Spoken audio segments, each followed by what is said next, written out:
Welcome back to First Gen Professor. Our topic today is a very sensitive one, plagiarism. I want to talk about some of the steps that you can take if you find yourself being plagiarized. Not only do I want to talk about who you can reach out to, but I also want to talk about what you should really expect out of that process. Do you want to take it all the way to legal action?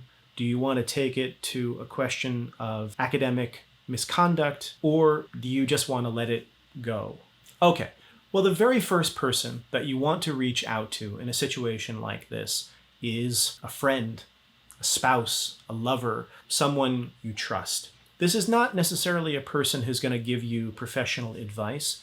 Rather, it is that all-important first layer of emotional armor that you're going to need through every subsequent step. Everybody in academia knows that there really is no boundary between the professional and the personal. I mean, we have a weird job. We spend a decade of our lives working on one thing sometimes. We get married and divorced. We have kids. We lose family members all over the course of writing just this one thing. And so it's just inherently personal. And so when someone violates that kind of trust, it really damages your faith in humanity and the profession. And the first person you need is someone who loves you, who is just gonna sit with you over a glass of wine, over a beer. Now, when you have that emotional armor, the next step is to reach out to a more senior colleague who you trust. This might be a mentor at a different institution, or if you have a very good relationship with, say, the chair of your department or your advisor, if we're talking about someone still in grad school, then that is the next person you want to reach out to. Now, I need you to be prepared for when you do this, and for the simple reason that the very first thing that you might hear in response after you tell the story to this other person could be that they think you're exaggerating, or that they think you've taken it the wrong way. I remember when I started to tell this story to a mentor I trusted very much and to another mentor I trusted very much, I hadn't gotten through the whole story, and there was a pause in the conversation.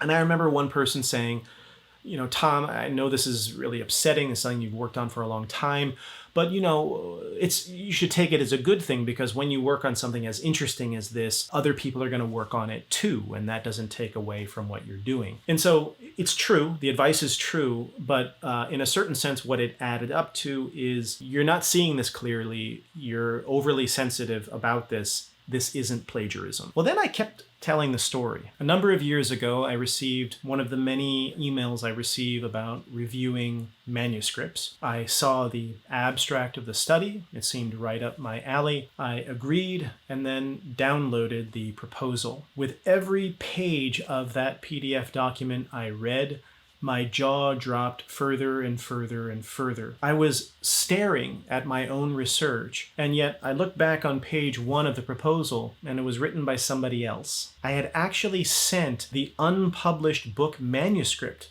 of my book to this very person to get some feedback many years prior. Surely I was somewhere in this book proposal. I turned a page, I turned another one, nowhere in sight. Not only that, but one claim after the next about how nothing like this had ever been written. Then I got to the section on marketing, and what I saw there was truly something else. It referred to a museum exhibition on this particular subject that was already scheduled to take place at a particular museum. When I saw the name of the museum, I did a double take, and I thought to myself, well, shit, I have an exhibition that is scheduled to take place at that museum. And I called the museum. I'm just curious, are you putting on another exhibition about this exact subject that we're putting an exhibition on about with somebody else?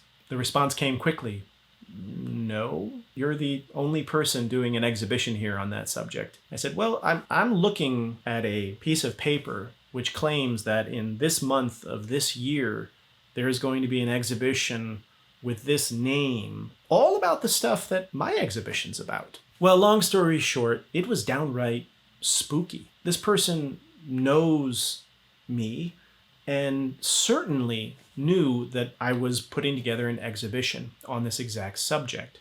So there was something really eerie about reading a proposal that not only was making so many unfounded claims, but then was simply misrepresenting itself as part of a formal proposal in ways that no publisher would have any way of knowing was false. And then I told them about the marketing section, and I told them about the exhibition. And at that point, I could see the expression on their face change. It's as if they were watching a thriller and something in the movie just went dark. And there was something about it, which it's hard to say it differently, felt good to me, not because I had disturbed someone else, but because I wasn't nuts. There is that question, am I being too sensitive? Am I just really protective of this? And then suddenly someone else sees it. And I remember one person just almost gasping, like, whoa.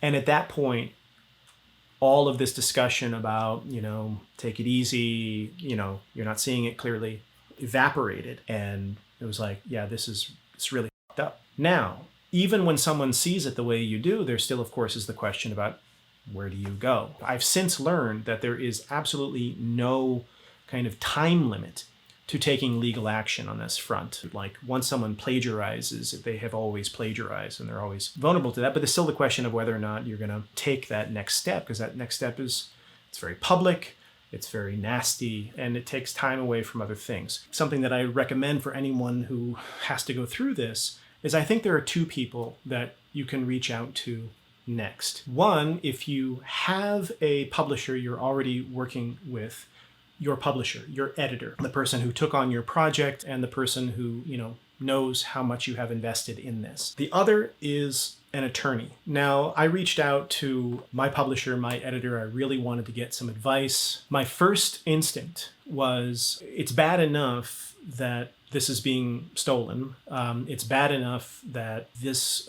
proposal is misrepresenting itself, is actually lying. Putting that aside for a second, I can't bear the idea that on top of that, this book has a possibility of coming out before mine. It was weird, the proposal I received, it was by way of a publisher, but it was actually packaged by an agent, an agency was representing this particular author. That means it's probably been submitted to multiple places. Person's going to get a contract really fast because multiple submissions tend to, engender that kind of thing. And then, it sounds like it's going to be a trade book, so it might not even go through peer review. I came very close, and I had my editor's blessing and the publisher's blessing to rapidly accelerate the kind of revision process. It had already gone through peer review. There was already a contract. But I had this kind of crash program idea about getting this thing out. I was really in that mindset for a good few weeks, and it was just a shitty period of time, as all of my friends know, because I told every last living soul. And then, and this is something that I'm really proud of, I actually took a moment somewhere in the course of this, and I said to myself, you know what? I am not going to let them take away this from me. And what I meant by take away was not publish it first and all of that nonsense, but rather force me to rush. And I thought to myself, I've been working on this book for a decade, and how shitty would I feel if this book was rushed to print, and then I read it later on and that's all I could think of. I saw all the corners I cut and everything I wanted to do but didn't, and all of these decisions, all framed because of this negative experience. I said, you know what? I'm going to trust the universe. Maybe the book will come out. Maybe this other book will come out. Maybe it won't. I have no idea. Emailed the editor and I said, you know what? Let's just proceed as planned. So this is something that you do need to think about. Like if you're in the situation, if you're plagiarized, but if the product of that person's, if this plagiarism hasn't come out and it's a weird race to the finish, you have to figure out what your strategy is going to be. Do you do a crash course and get it out first? And that's totally legitimate strategy if you wanted to do that. But then there is the choice I know that I made, which is, no, I'm not going to let this person's lack of ethics steal something of this importance to me, because we don't know how many books we get to write in this life. But the other person I reached out to was the partner of someone I trusted who happened to be an intellectual property lawyer. And I just said, I don't know a lot about this. this is the situation. If I wanted to do something, what would I do? What would it look like? And that was really helpful. I learned about the nuances of it. I learned how difficult it is to prove and how long and costly it can be. And so it was really eye-opening, but most importantly is that I felt like I got an education. I knew now that there was no statute of limitations. Tomorrow I could bring this case if I wanted to, 10 years from now, and I didn't have to do anything right here and now. And from that perspective, it might not have any value. It might just cost money and psychic stress. For what? To basically prove to a wider world that this person is this particular way. Well, this has been a pretty intense video, I know, a bit less lighthearted than some of my other videos, but I hope you agree it's a really important subject matter. It's one I see discussed all the time in Facebook and Twitter and in conversations over beers. It is one we rarely discuss in public, and I think we need more of it. I will see you in the next video.